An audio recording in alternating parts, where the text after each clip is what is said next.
morning everyone, especially to our professor, Mr. Jonathan Gurley.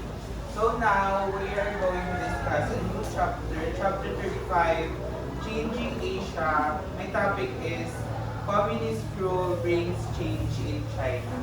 So, paano ito natin? So, can you please read this video natin? Communist rule brings change in China. After winning the Civil War in 1949, the Chinese Communist Party led by Mao Zedong established the People's Republic of China. The new government aimed to transform China into a communist society by reorganizing politics, the economy, and daily life. The Communist Party became the central authority, controlling the government and major decisions. One of the first major changes was land reform. Land owned by wealthy landlords was taken and redistributed to poor citizens. So, as said here, before sa China is nagkaroon sila ng Civil War during 1949. So, ang nanalo sa Civil War na yun is ang Communist Party led by Mao Zedong. So, medyo familiar na tayo dito kasi na-mention siya ni Sir sa atin during discussion. So the new government aimed to transform China into a communist society by reorganizing politics, the economy, and daily life. So the Communist Party became central authority controlling the government and major decisions. So pag Communist Party naman talaga yung nag-rule sa isang country is most ng decisions is nasa government or nasa isang tao lang, which is the leader. So one of the first major changes was land reform. So, ito yung pinakamalaking unang ginawa ni Mao Zedong is yung mga business lands o yung may mga lupa na pagmamayari ng mga negosyante is didistribute niya to sa mga tao equally. So, kasi di ba pag communist country kayo, so ibig sabihin equal sa lahat. Next, the government later pushed collectivization where farmers work together on large collective farms instead of owning individual land. So, basically yun, like pinamigay nga ni Mao Zedong yung mga own land sa mga farmers para sila na yung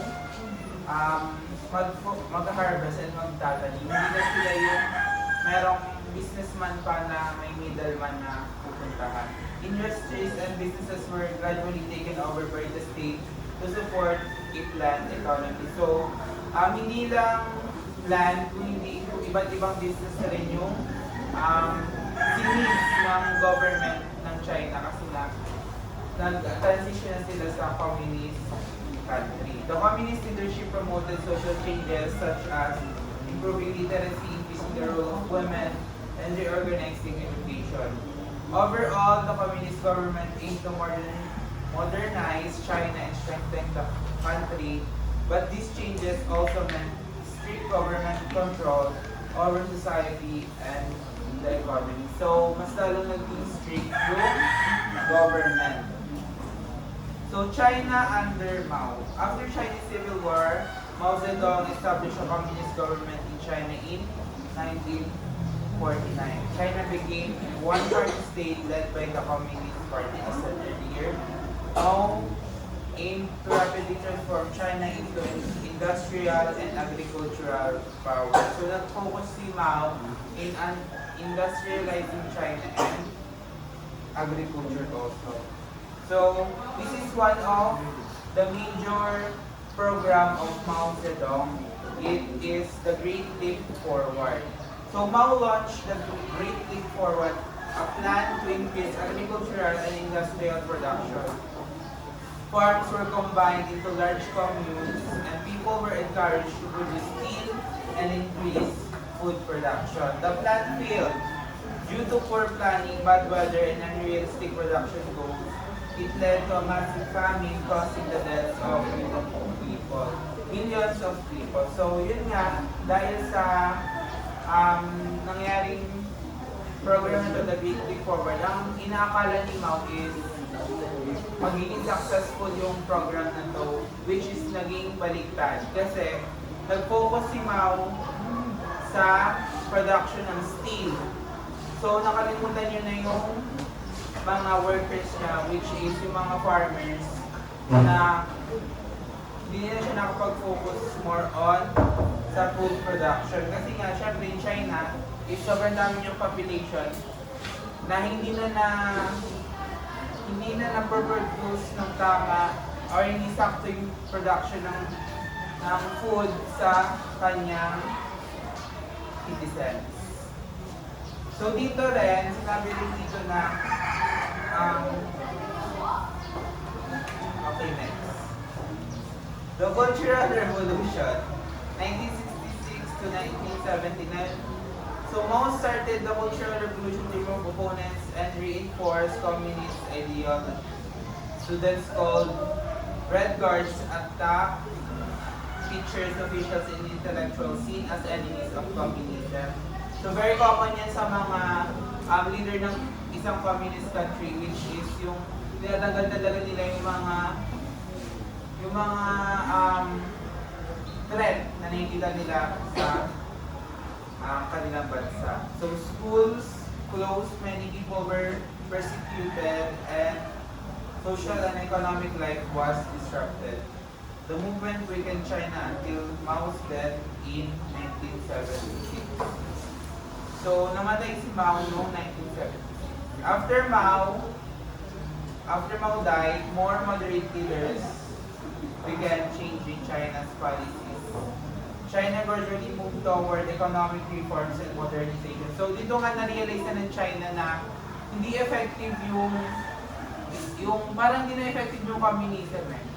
So more on nag-focus na sila dito on nagta-transition na sila sa more on a capitalist country. Pero nandun pa rin yung pagiging communist nila in the government side. Sa business side, medyo nagiging capitalist side na sila. So internal changes under Mao.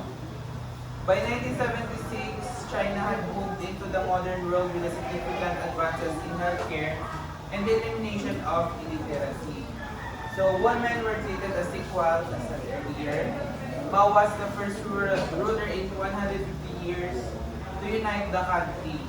Agricultural reforms were successful enough to meet basic food and clothing needs. So, under Mao, yung program niya na the Green Leap Forward, it cost a lot sa government. So, ang daming nagastos. Next, the Sino-Soviet split. So, as we all know, China and the USSR are very close to each other. But despite early aid from the USSR, relations soared. By 1956, due to Soviet de-Stalinization policies and their peaceful coexistence with the West. So, ito yung ibig sabihin ng de-Stalinization. Was a series of political reforms in the Soviet Union launched by Nikita Khrushchev after Joseph Stalin death in 1953, aimed to dismantling Stalin's cult of personality, reducing terror, and reforming the repressive system.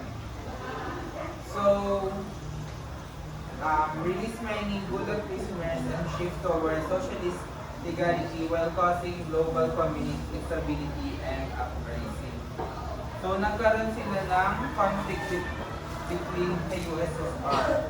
So, a former split occurred in 1961 at the 22nd Party Congress in Moscow. So, nagkaroon sila ng split. Like, parang nagkalamat yung connection between China and USSR. So, border conflict in 1969, the two nations engaged in a war of words and actual fighting over a border dispute along the Amur River. So, alam naman natin ang China and Russia is magkatabi, pero may Mongolia siya sa Vietnam. Pero yung ibang side is may border between Russia and China. So, nagkaroon sila ng dispute over that borders. So, China's relations with the United States Initial relations were marked by suspicion due to the U.S. support for Chiang Kai-shek in Taiwan and the conflict during the Korean War. So, nagkaroon ng conflict ang China and US because of Taiwan and the Vietnam War. Kasi alam naman natin na ang China is sinuportahan niya yung mga Communist Party ng Vietnam, meanwhile, the US supported the Democratic Party of during Vietnam War. So, nagkaroon sila din ng conflict. And also sa Taiwan, which is, ganun rin yung context ng problem between Communist Party and the Democratic Party. So, the turning point in 1971, President Nixon announced a visit to China, signaling a shift in policy. So, the diplomatic recognition in November 1971, the UN admitted the People's Republic of China and ousted Taiwan. Formal diplomatic relations with the US were established on January 1, 1979. So the US hoped to end the Vietnam War and establish that Detente, while China wanted American technology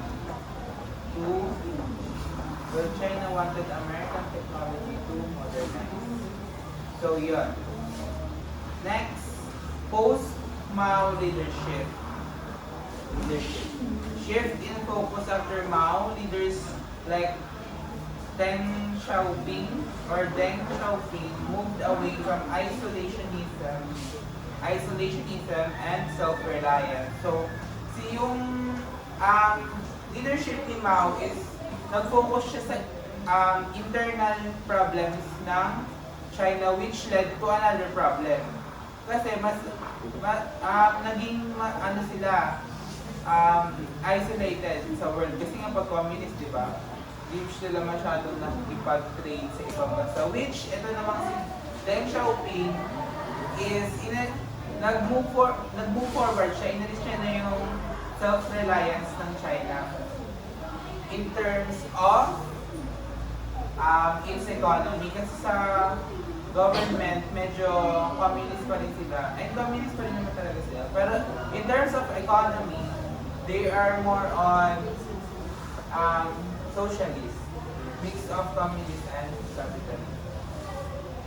So the four modernizations emphasis was placed on rapid development in agriculture, industry, defense, and science. So sa apat na yun, nag-focus yung China after mamatay ni Mao. Kasi nung kay Mao Zedong, mostly nag-focus sila dyan sa agriculture and industry, which led to another problem. Kasi hindi sapat yung napoproduce na food sa people. So, kasi yung more on industry, hindi siya agriculture. So, still sila na-focus. So, global integration, China recognized the need for a foreign technical assistance and continued to nurture warmer relationships with U.S. Presidents Carter and Reagan. So, na-realize na ng China dito na mas kailangan nilang magkaroon ng trade between the U.S. and other countries for them to be able to grow economically. So, do you guys have any question, clarification? That's all. Thank you.